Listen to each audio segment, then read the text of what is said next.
How to fix DoorDash app not working. In order for you to fix this issue, first of all, move into App Store. In the search bar, search for DoorDash. Click on this app. Right here instead of open, if you see the option of update, then your application is not up to date and it might be the reason that you're facing this issue. In this case, click on update and update the app. Once you've got the updated version, the next thing you want to try doing is move into the settings of the device.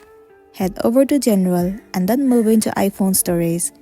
In this page, search for the application DoorDash and then click on it. Now tap on Offload app and then once again click on Offload app.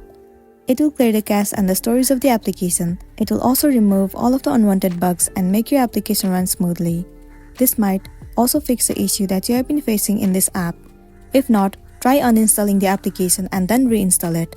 Most of the time, reinstalling the app has also fixed the issue, so you might be also good to go. So that's the wrap for this video. If this video helped you, give it a like and check out our next tutorial. Thank you.